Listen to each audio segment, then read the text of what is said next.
अस्सलाम वालेकुम student differential equation के topic first degree differential equation में हम आज बर्नौली इक्वेशन को डिस्कस करेंगे।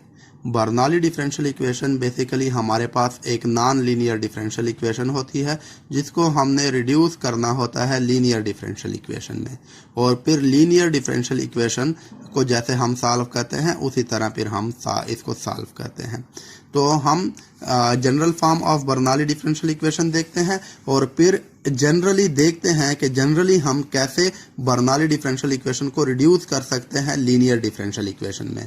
तो ये हमारे पास standard form of Bernoulli differential equation है। यहाँ पे हमारे पास जो डिफरेंस है वो सिर्फ ये है कि लीनियर डिफरेंशियल इक्वेशन में यहाँ पे हमारे पास y पावर n नहीं होता, क्योंकि लीनियर का मतलब 1 है, तो हमारे पास y और dy ओवर dx की डिग्री 1 होती है। तो हमने यहाँ पे y पावर n को एलिमिनेट करना है, और यहाँ पे n जो है ये इंटीजर है और n हमारे पास 2, 3, 4 अप टू सो ऑन कुछ भी हो सकता है, और n हमारे पास माइनस में भी हो सकता है। ठीक है, तो यहाँ पे हमने ऐसे किया है कि 1 पावर हमारे पास जो n था यानी yn था, इसको हमने डिवाइड किया बोथ साइड।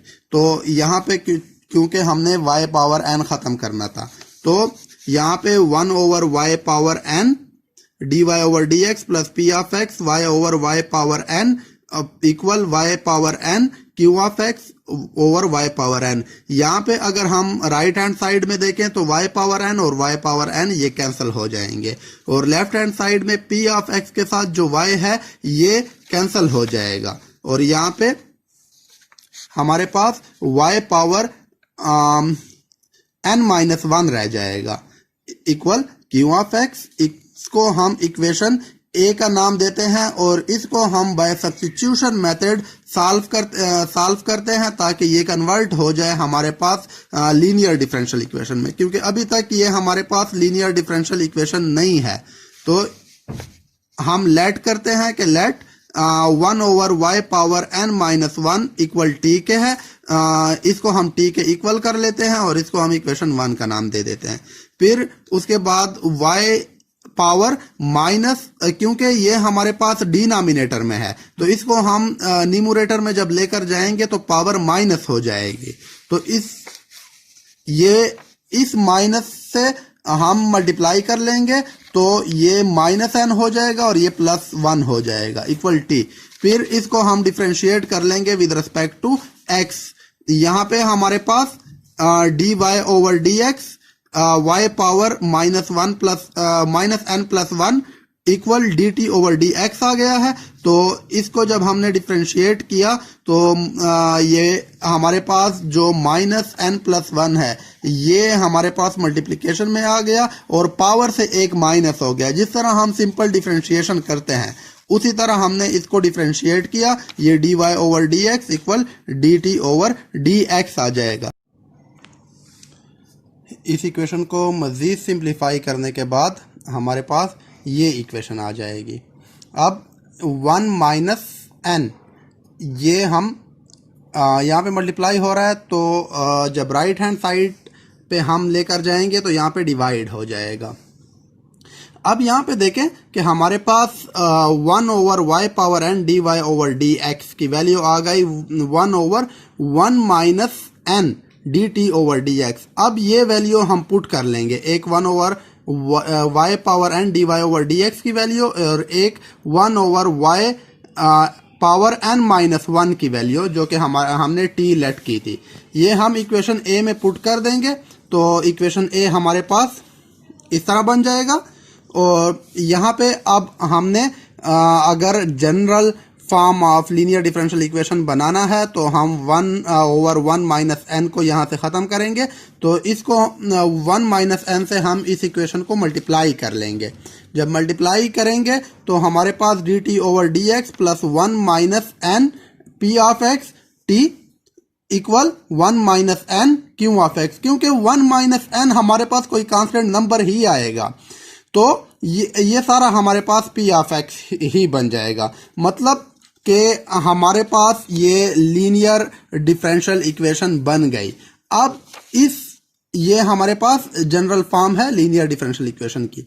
अब इस लीनियर डिफरेंशियल इक्वेशन को हम सॉल्व करेंगे सेम जैसे हमने लास्ट लेक्चर में लीनियर डिफरेंशियल इक्वेशन को इंटीग्रेटिंग फैक्टर से सॉल्व किया था। इसके हमने दो पार्टिकुलर एग्जांपल लेने हैं और उनको सॉल्व करना है, उससे आपको मजीद क्लियर हो जाएगा। ये यहाँ पे हम एक पार्टिकुलर एग्जांपल ले रहे हैं first order non linear differential equation की। ये हमारे पास बर्नौली इक्वेशन है, क्योंकि यहाँ पे आप देखें तो यहाँ पे वाई स्क्वायर है और तो n जो है यहाँ पे 2 है। अब हमने क्या करना है कि यहाँ से ये वाई स्क्वायर को एलिमिनेट करना है, तो वाई स्क्वायर पर इस इक्वेशन को हम डिवाइड कर देंगे। तो यहाँ पे मेरे पास 1 over y square d y over d x आ जाएगा plus 4 over x y over y square equal x cube y square over y square. तो यहाँ से राइट हैंड साइड से तो हमारे पास वाई स्क्वायर कैंसिल हो जाएगा और लेफ्ट हैंड साइड में हमारे पास वाई जो है वो वाई स्क्वायर से एक वाई कैंसिल हो जाएगा। तो ये मेरे पास 1 over y square d y over d x plus 4 over x 1 over y equal x cube आ जाएगा। अब यहाँ पे हमने 1 ओवर वाई को लेट करना है कि ये टी के इक्वल है। तो हमने जब इसको t के इक्वल लेट किया तो डिफरेंशिएट किया और डिफरेंशिएट करने के बाद हमारे पास आंसर आया कि -1 over y square d y over d x equal d t. अब यहाँ से माइनस को ख़त्म कर दें, उसको यहाँ पे मल्टीप्लाई कर दें, तो ये हमारे पास 1 over y square d y over d x equal minus d t over d x हो जाएगा। अब इक्वेशन 2 और इक्वेशन 3 इसको पुट करते हैं इक्वेशन 1 में, क्योंकि एक वैल्यू हमारे पास ये आ गई जो कि minus d t over d x है और एक 1 ओवर वाई को हमने लेट किया था टी के। तो हमारे पास इक्वेशन 1 जो है वो इस तरह कुछ बन जाएगा कि minus d t over d x equal minus d t over d x plus 4 over x T equal x cube. तो अब इस यहां से हमने माइनस को खत्म करना है, तो माइनस से मल्टीप्लाई कर लेंगे।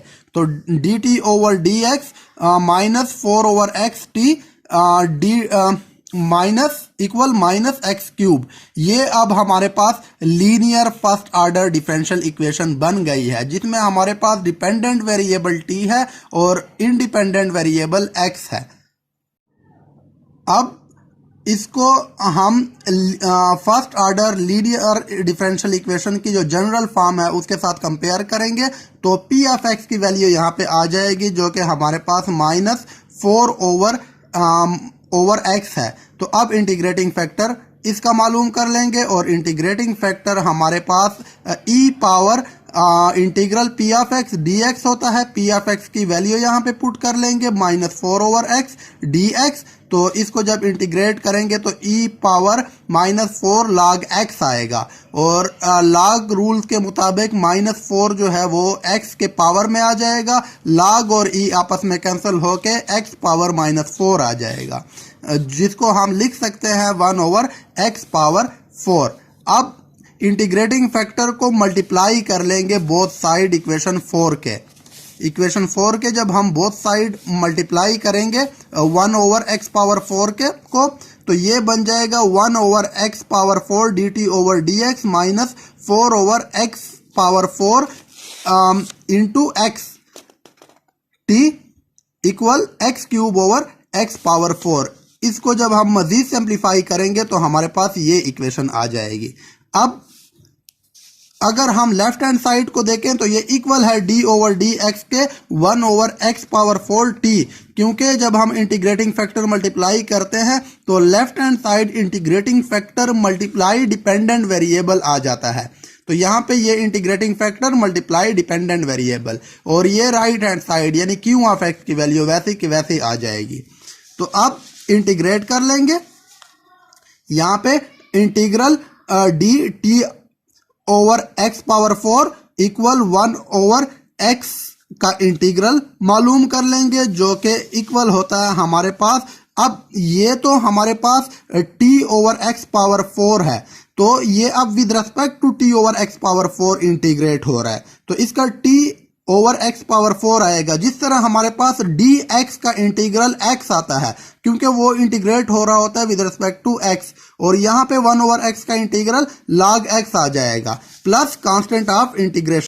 तो x पावर 4 यहाँ पे डिनोमिनेटर में है तो इसको हम मल्टीप्लाई कर लेंगे इस इक्वेशन के बोथ साइड। तो ये x पावर 4 log x आ जाएगा और c x पावर 4। अब t की वैल्यू हम पुट कर लेंगे जो कि हमारे पास 1 ओवर y थी, तो t की जगह हमने 1 ओवर y पुट कर ली, तो ये हमारे पास आंसर आ गया, या इस आंसर को हम y की फॉर्म में ऐसे भी लिख सकते हैं। तो ये हमारे पास फर्स्ट एग्जांपल सॉल्व हो गई। अब हम सॉल्व करते हैं सेकंड एग्जांपल और लास्ट जो हमारी एग्जांपल है तो उसकी तरफ जाते हैं ताकि ये टॉपिक मजीद क्लियर हो जाए। तो ये मेरे पास एक एग्जांपल है dy over dx equal 5y plus e power minus x y power minus 2। तो सबसे पहले तो हमने 5y जो है उसको हमने लेफ्ट हैंड साइड पे लाना है। तो 5y यहाँ पे प्लस है, प्लस 5y है, तो यहाँ पे जब आएगा लेफ्ट हैंड साइड पे तो ये माइनस 5y हो जाएगा इस तरह। तो अब ये हमारे पास बर्नौली इक्वेशन बन गई है। अब इसको हमने रिड्यूस करना है first order linear differential equation में। तो y पावर माइनस 2 जो हमारे पास है, y पावर माइनस 2 जो है इससे हम डिवाइड कर लेंगे इस इक्वेशन को। तो डिवाइड करने के बाद 1 over y power minus 2 dy over dx minus 5y over y power minus 2, और यहाँ पे भी y पावर माइनस 2 से राइट हैंड साइड को भी डिवाइड कर लेंगे, ये कैंसिल हो जाएगा y पावर माइनस 2। और यहाँ पे ये देखें डिनोमिनेटर में y पावर माइनस 2 है तो न्यूमरेटर में y पावर 2 हो जाएगा, y स्क्वायर बन जाएगा। इस तरह ये भी न्यूमरेटर में जाएगा तो ये भी y स्क्वायर बन जाएगा। तो e पावर माइनस 2 और इसको अगर हम मल्टीप्लाई करते हैं तो बेस सेम है, पावर ऐड हो जाएगी तो ये y क्यूब बन जाएगा। अब ये हमारे पास अब हम लेट करेंगे, इसको सब्स्टिट्यूशन मेथड से सॉल्व करेंगे ताकि ये कन्वर्ट हो जाए हमारे पास first order linear differential equation में। Let y cube equal t, तो इसको डिफरेंशिएट कर लेंगे विद रिस्पेक्ट टू x। तो यहाँ पे हमारे पास 3y square dy over dx equal dt over dx आ जाएगा। अब इस 3 को हम राइट हैंड साइड पे डिवाइड कर लेंगे क्योंकि लेफ्ट हैंड साइड में मल्टीप्लाई हो रहा है, या इस इक्वेशन को 3 पे डिवाइड कर लेंगे।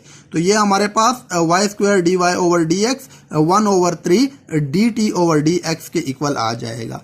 तो यहाँ पे हमारे पास y square dy over dx की वैल्यू भी आ गई और y क्यूब की वैल्यू भी आ गई।